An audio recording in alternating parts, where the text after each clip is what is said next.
Una de las cuestiones más importantes en el ejercicio profesional tiene que ver con el cobro de los honorarios. Y en particular vamos a analizar en este caso el cobro de los honorarios en el proceso laboral y específicamente lo que se conoce como pacto de cuota litis. Entonces, cuando hablamos de pacto de cuota litis, nos estamos refiriendo a un contrato, ¿sí? Estamos refiriendo a un contrato entre el abogado y su cliente, que es un acuerdo privado entre ellos. Sin embargo, la cualidad de ser un contrato privado no le excluye de la esfera del orden público, teniendo en cuenta que la regulación de ese pacto de cuota litis se encuentra incluida en la ley de contrato de trabajo. Cuando definimos al pacto de cuota litis, nos estamos refiriendo a un acuerdo por el cual el litigante, es decir, el trabajador, cede en forma anticipada y eventual un porcentaje de su futuro crédito judicial a favor del profesional abogado que lo representa en concepto de retribución, es decir, que el abogado, en este caso, va a cobrar una porción de lo que le corresponde al trabajador, como máximo del 20%, en virtud del pacto de cuota litis. Esto también en virtud de que el abogado va a representar los intereses y las pretensiones de los trabajadores. Entonces estamos ante un acuerdo entre el cliente y el abogado, es decir, una sociedad del abogado con su cliente en el resultado del juicio, por lo que la parte del pacto implica la renuncia a cobrar si el pleito se pierde, ¿sí? Entonces, lo importante acá es el alia, algo aleatorio que tiene que ver con el resultado del juicio. Si el trabajador, gracias a la actividad desarrollada y la representación del abogado, logra llegar a buen puerto, es decir, ganar la contienda judicial contra el demandado, entonces el abogado va a cobrar ese porcentaje de pacto de cuota litis. Ahora, en el supuesto caso que el abogado no logre vencer al demandado en juicio, no va a cobrar el pacto de cuota litis. Entonces vemos que este acuerdo entre el trabajador y su letrado en realidad tiene un alea, es decir, que está dado por el momento, que está dado al momento de la suscripción de ese acuerdo. Ni el cliente ni el abogado saben con exactitud qué es lo que va a pasar en la contienda judicial, si se va a ganar o no, y en caso de la resolución resultar favorable a los intereses y a la pretensión de la parte, es decir, del trabajador, ahí en ese momento operaría lo que sería el pacto de cuota litis. Y ahí se va a saber con exactitud qué monto se va a cobrar de pacto de cuota litis. Ya el artículo 277 de la Ley de Contrato de Trabajo establece que todo pago que deba realizarse en los juicios laborales se va a efectivizar mediante depósito bancario en autos a la orden del tribunal interviniente y giro judicial personal al titular del crédito o sus derechohabientes, ¿sí? Aún en el supuesto de haber otorgado poder. Queda prohibido el pacto de cuota litis que exceda el 20%, el que en cada caso requerirá ratificación personal y homologación judicial. Ahí ya vemos que el artículo 277 nos está hablando que el límite del pacto de cuota litis es del 20%. ¿Sí? Esto es fundamental y se encuentra regulado en el artículo 277. El desistimiento por el trabajador de acciones, continúa diciendo el artículo 277 de la LST, y derecho se ratificará personalmente en el juicio y requerirá homologación. Y todo pago realizado sin observar lo prescripto y el pacto de cuota litis o desistimiento no homologados serán nulos de pleno derecho. Entonces, características principales del pacto de cuota litis. No podrá superar el 20%, ¿sí? Y por otra parte, también tengan en cuenta que el pacto de cuota litis debe ser presentado, denunciado en la demanda judicial, generalmente en la demanda laboral, y luego se va a citar al trabajador a ratificar personalmente ese pacto de cuota litis. Por lo tanto, se limita el pacto de cuota litis a un máximo del 20% de la condena que obtenga el trabajador y somete la validez del mismo a ciertas formalidades de presentación, ¿sí? Y homologación judicial. Con respecto a la naturaleza jurídica del pacto de cuota litis, el pacto es una sociedad civil de carácter accidental, parecidas a las sociedades de capital e industria, en la cual el socio capitalista, es decir, el cliente, aporta su crédito y el socio industrial, es decir, el abogado, su trabajo, va a aportar su trabajo personal con el fin de dividirse las utilidades eventuales, ¿sí? En una forma que pactaron de forma previa y con riesgo de perder sus aportes si el resultado es negativo. Eso sería la naturaleza propia del pacto de cuota litis. Con respecto a los límites del pacto de cuota litis, este pacto en el proceso laboral, en el marco del proceso laboral, tiene un límite máximo que es de un 20% del crédito que perciba el representado. Y el artículo 277 de la Ley de Contrato de Trabajo, número 20.744, establece que en realidad se trataría básicamente y se interpreta que se trata de una norma moralizante tendiente a proteger al trabajador en dos aspectos. Primero, el cobro de sus acreencias, de su crédito, ¿sí? Y los alcances del pacto de cuota litis en las causas laborales fijándoles un límite. Entonces, el artículo 277, de acuerdo a una interpretación amplia pro operario, en realidad se considera que es una norma moralizante porque por un lado va a proteger lo que va a cobrar el trabajador y por otra parte también establece un límite del 20%. El pacto de cuota litis es procedente, es válido en un juicio, por ejemplo, por riesgos del trabajo, ya sea accidentes o enfermedades profesionales.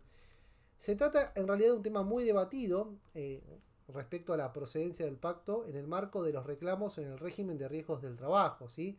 Porque ya desde el año 2012, de noviembre del 2012, en virtud de la reforma a la ley de riesgos del trabajo por la ley 26.773, se excluye expresamente la posibilidad de celebrar el pacto de cuota litis en procesos donde se reclamen indemnizaciones referidas o tarifadas en la ley de riesgos del trabajo. Se trata de las indemnizaciones por incapacidad laboral a raíz de un accidente o una enfermedad profesionales. Entonces, el artículo 17 de esa ley 26.773 habla que en las acciones judiciales previstas en el artículo cuarto, último párrafo de la presente ley, resultará de aplicación lo dispuesto por el artículo 277 de la ley 20.744.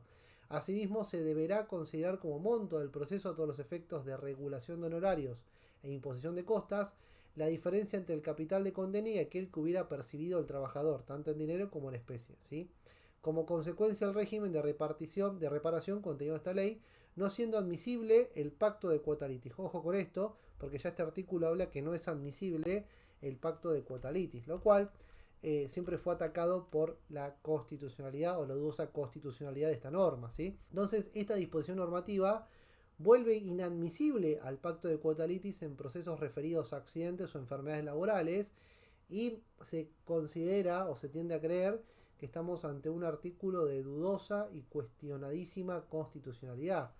Se plantea en este caso la discusión del alcance de una ley nacional puede tener para reformar lo que sería el orden público laboral, porque estamos ante una ley que reforma el sistema de riesgos del trabajo consagrado por la ley 24.557, ¿sí?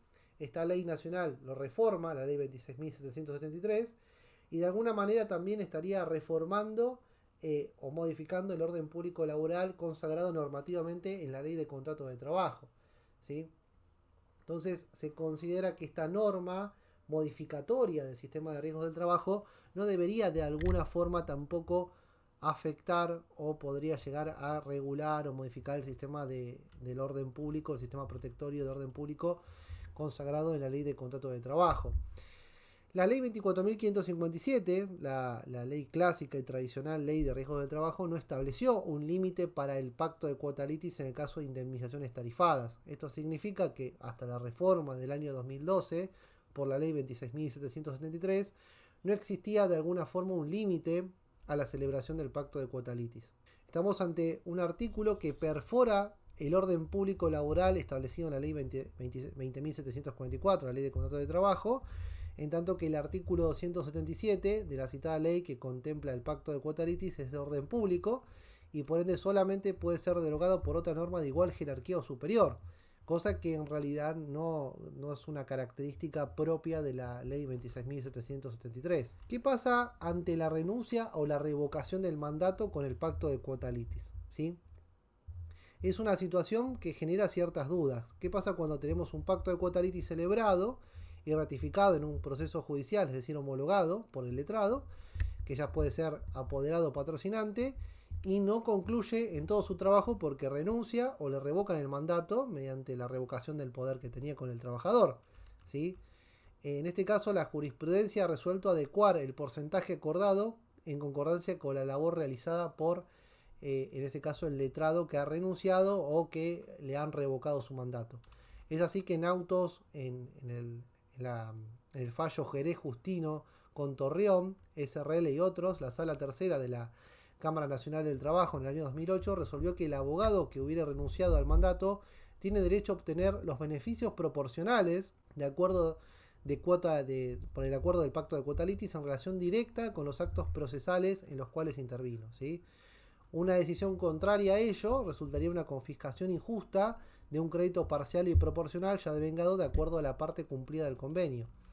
Y este beneficio es proporcional a la labor ya realizada por el abogado mientras era el patrocinante o el apoderado del trabajador. Es decir, que se obtiene una suerte de proporción de lo realizado o trabajado por el abogado laboralista. Si bien esa relación finaliza antes de la resolución del juicio, esto no va a afectar la validez del pacto de cuota litis original en relación a las tareas ya realizadas por las cuales le corresponde la retribución que se había acordado. Bien, los requisitos del artículo 277 de la Ley de Contrato de Trabajo y el artículo 4 de la Ley 21.839, que tiene que ver con la ratificación personal y la homologación judicial. La ley impone que para que el pacto de cuota litis en el proceso laboral sea válido o exigible, debe reunir las siguientes características: un máximo del 20% del crédito, que sea antes de que la sentencia quede firme, que sea ratificado personalmente ante el juez por el actor, y cuarto, que sea homologado judicialmente. Son todas las características propias del pacto de cuota litis. Ahora bien, ¿cómo es la forma del pago del pacto? Deben ser satisfechas en las mismas formas de pago en que percibe la indemnización el cliente del abogado, pues se trata de un crédito accesorio. El pacto de cuota litis es un crédito accesorio al capital, a la indemnización percibida por el trabajador. Y lo accesorio sigue la suerte de lo principal. En la práctica, lo que puede llegar a suceder, o lo que sucede habitualmente, es que se deduzca un 20% del capital de condena que debe percibir y se le debe transferir a la cuenta del trabajador. Se deduce un 20% y ese 20% deducido por el mismo juzgado interviniente o el tribunal laboral interviniente, luego es transferido a la cuenta del letrado, que ha firmado obviamente un pacto de cuota litis con su cliente. La aleatoriedad. Este pacto tiene un elemento aleatorio que es esencial, ¿sí? Como vimos, y que justifica el mayor porcentaje que se acuerda. Ese elemento, lo aleatorio, tiene que ver con incertidumbre acerca del resultado del pleito y debe existir necesariamente.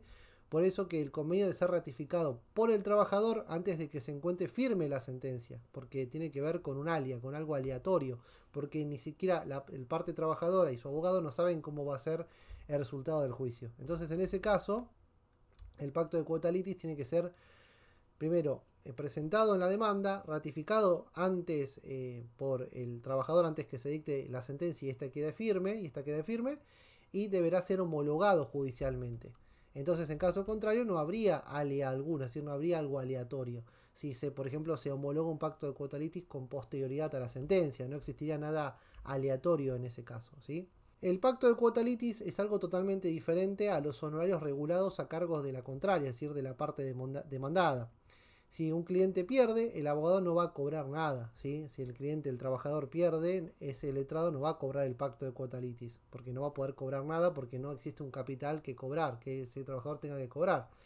Pero si el trabajador gana el juicio, el cliente del abogado, en este caso la parte trabajadora, además del pacto de cuota litis del 20% del capital de condena que va a cobrar ese trabajador, además ese abogado va a tener derecho a percibir los honorarios regulados a cargos de la parte demandada, ¿sí? Se trata de la condenada en costas y en ese supuesto caso el letrado de la parte actora se convierte en acreedor, además de los honorarios que oportunamente acordado con el cliente por el pacto de cuota litis con el trabajador, también le va a corresponder cobrar los honorarios regulados por el juez, que estarán a cargo de la parte demandada que ha perdido el juicio. En ese caso, el obligado al pago será quien haya sido condenado en costas. Se trata de una doble remuneración consistente en una suma aportada por el cliente y otra por el condenado en costas, que está reconocido expresamente por las leyes arancelarias, por ejemplo, de la provincia de Buenos Aires o de la capital federal, ¿sí? Y se responden estas remuneraciones a diferentes conceptos. En conclusión, el pacto de cuota litis es un acuerdo dentro del fuero laboral que lleva a la constitución de una sociedad accidental entre abogado y cliente, donde el cliente aporta su crédito como capital y el abogado su trabajo. Y el pacto se encuentra regulado normativamente en el artículo 277 de la Ley de Contrato de Trabajo, sin perjuicio de la mención especial que se merece la modificación de la Ley de Riesgo del Trabajo, que de alguna forma prohíbe o excluye la celebración de un pacto de cuota litis en el supuesto caso de los juicios por accidentes o enfermedades profesionales. Y el pacto de cuota litis tiene la particularidad de fijar un monto máximo del 20% del crédito que perciba el representado, como así también tener la exigencia de ser suscripto en sede judicial y homologado judicialmente, y debe suscribirse antes de que la sentencia quede firme, ¿sí? Esta cuestión de que el pacto de cuota litis tiene que celebrarse antes de que la sentencia quede firme tiene que ver con la aleatoriedad, que es un elemento, un carácter fundamental del pacto de cuota litis, que tiene este tipo de acuerdos. Toda vez que no puede saberse de antemano cómo va a resolverse ese litigio. El trabajador no sabe con exactitud si va a ganar o perder. También es importante recordar que si el cliente pierde, el trabajador pierde el juicio, en ese supuesto caso el abogado no va a cobrar nada. También es importante mencionar que el pacto tiene cierto carácter alimentario, obviamente, y que en los casos de renuncia o revocación de mandato, el abogado que hubo intervenido en esos casos, en caso de que la litis se resuelva de modo favorable para el trabajador, tiene derecho a percibir un proporcional a la labor realizada a favor de su cliente, siendo este un crédito en realidad de naturaleza devengada, ¿no?